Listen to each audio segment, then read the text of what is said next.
There is a garage somewhere, maybe yours, maybe your neighbor's, where shelves are lined with mason jars full of bent nails, a coffee can of mismatched screws, a hammer with a cracked handle that has not been used in 15 years, and a box of electrical wire left over from a project nobody quite remembers. The garage is organized in its own way. The person who built that system knows where everything is, and if you suggest throwing any of it away, something changes in their expression. Not anger, exactly. Something quieter, something that says, "You do not understand what you are asking." Many baby boomers live with spaces like this, basements with stacked cardboard boxes labeled in careful handwriting, closets holding clothes that no longer fit but once meant something, kitchen drawers with rubber bands dried to brittle, take-out menus from restaurants long closed, batteries that may or may not still work, attics where the past is layered like geology, each decade compressed into its own stratum of objects, receipts, photographs, and things kept because they might someday be needed. The people who love them sometimes find this baffling. They say, "You have 3 of those." They say, "When was the last time you used that?" They say, with the best intentions, "It is just stuff, let it go." And the baby boomer nods, perhaps, maybe agrees in the abstract, but the stuff stays. And the real reason it stays is almost never the reason anyone names. The boast. This video is about what is actually happening in that garage, in that attic, in that kitchen drawer full of things that have outlived their usefulness by every practical measure. It is about where this behavior came from, what it once meant, and what it quietly costs today. Because the psychology of keeping things is not about clutter. It is about survival, identity, and a relationship with uncertainty that was built across decades and does not simply dissolve because the circumstances that created it have changed.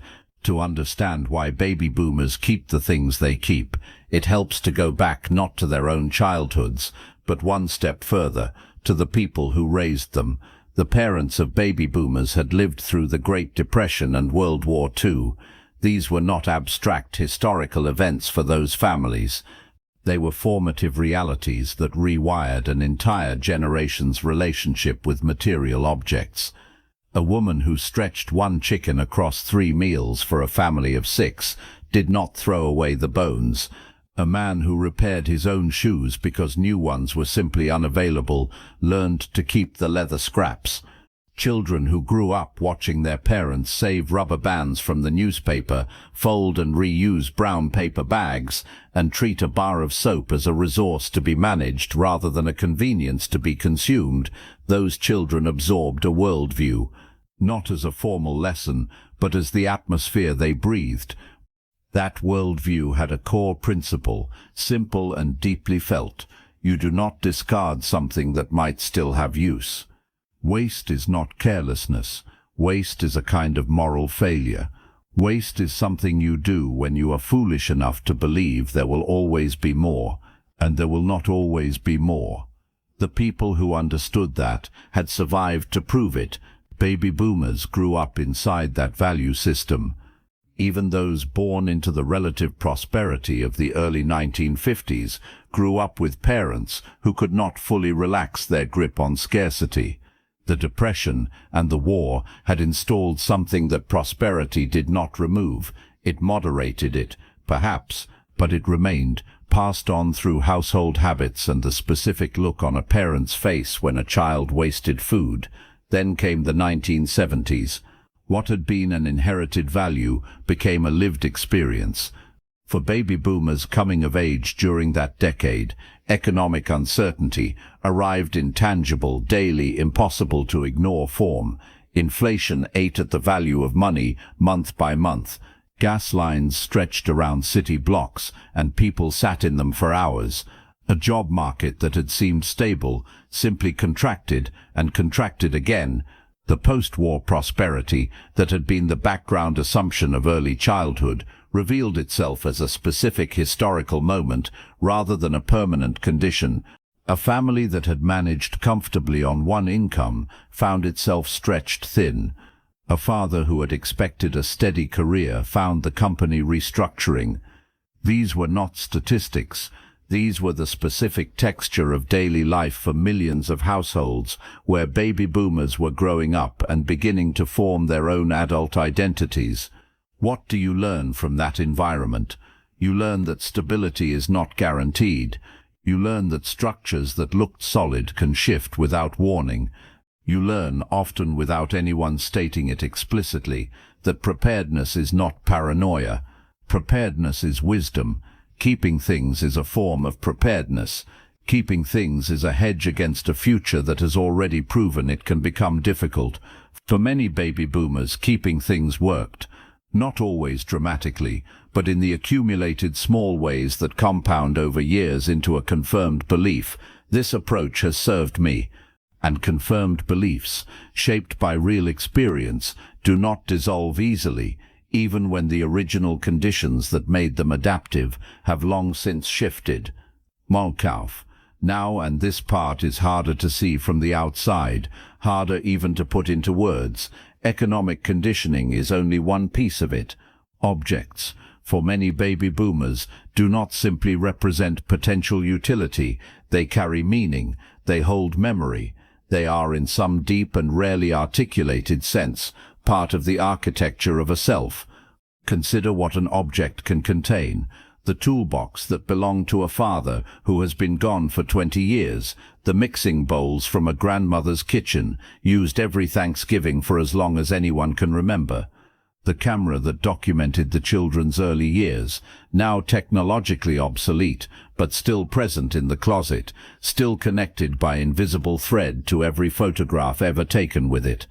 The jacket worn during a period of life that mattered, hanging in the back of the closet, not because anyone expects to wear it again, but because letting it go would mean releasing something.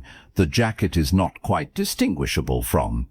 Psychologists who study the relationship between people and their possessions have documented what many people intuitively understand, that objects can become extended representations of the self.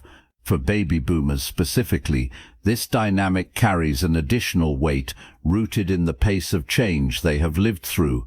This is a generation that grew up before personal computers, before the internet, before the digital transformation of essentially every domain of daily life.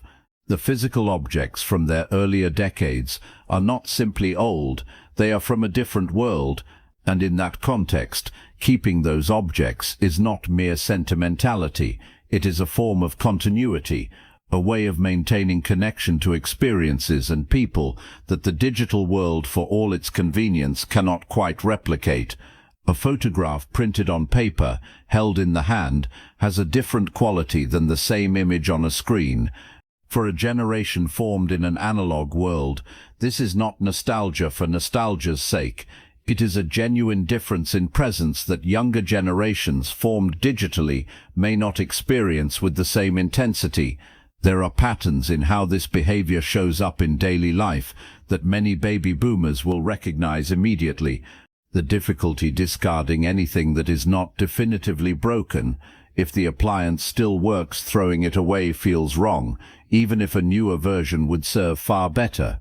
The specific feeling that rises when a grown child kindly suggests that an item might be donated, something that is not quite anger and not quite grief, but combines a sense of being misunderstood with a low-level alertness, as though the suggestion is connected to something more important than the object itself. The tendency to keep multiples, too, of something when one would do, because having only one means being one malfunction away from having none. The backup, the spare, the extra, these are not excess, they are insurance. They are the physical embodiment of a principle learned across decades. The situation that makes the spare necessary will arrive eventually, and then there are the objects that belong to people who are no longer here. A pair of eyeglasses, a favorite coffee mug, a worn cardigan. These were ordinary while the person was alive. They have become irreplaceable since. Letting them go does not feel like decluttering. It feels like a second loss.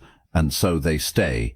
Where this creates the most friction, and most families with a baby boomer parent will recognize this, is in those conversations that start practically and end somewhere else entirely. The adult children see the situation clearly enough: limited space, objects that serve no function, the logistical challenge that inevitably arrives. They are not wrong about any of that. But naming only the practical reality does not touch the layer where the behavior actually lives.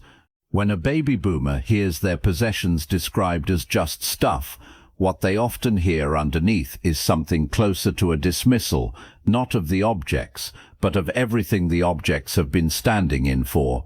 The resulting friction is rarely about the objects at all. It is about meaning continuity, and whether the people around you can see past what something looks like to what it actually is.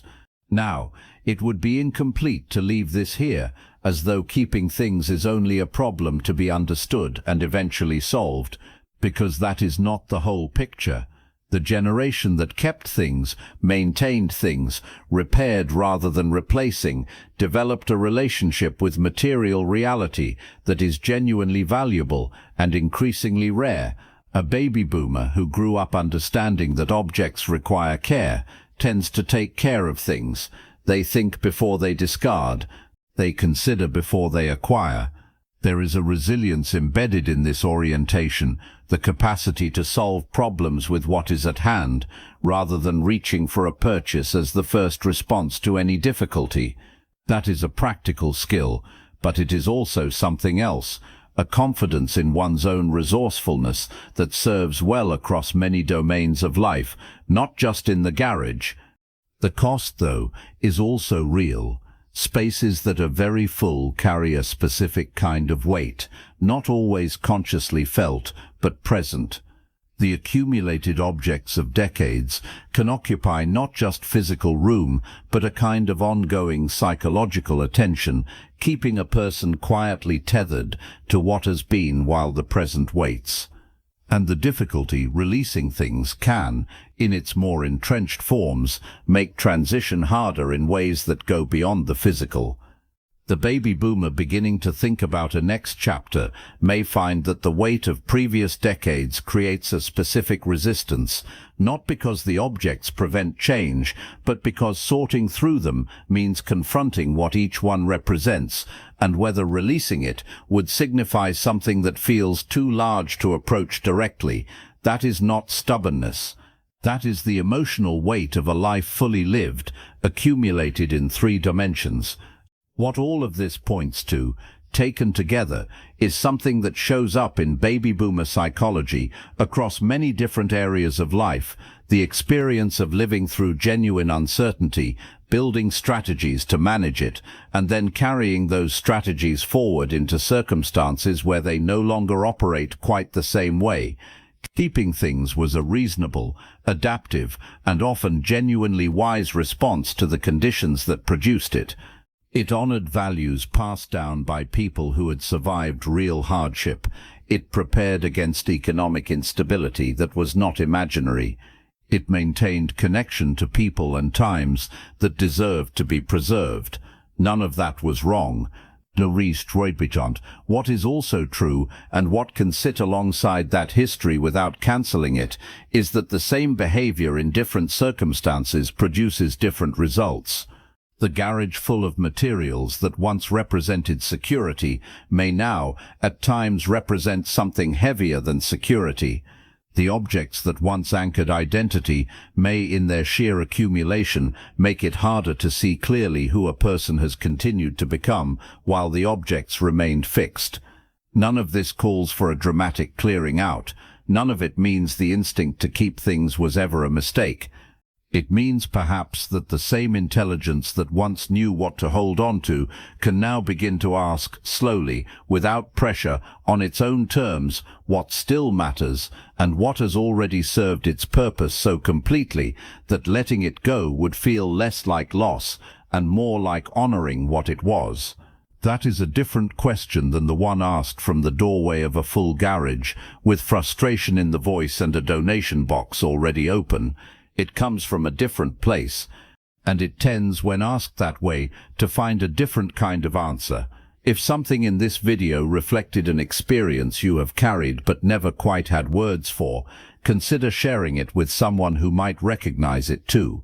And if you would like to keep exploring the real psychology of your generation, not the caricature, but the actual story, subscribing means you will not miss what comes next.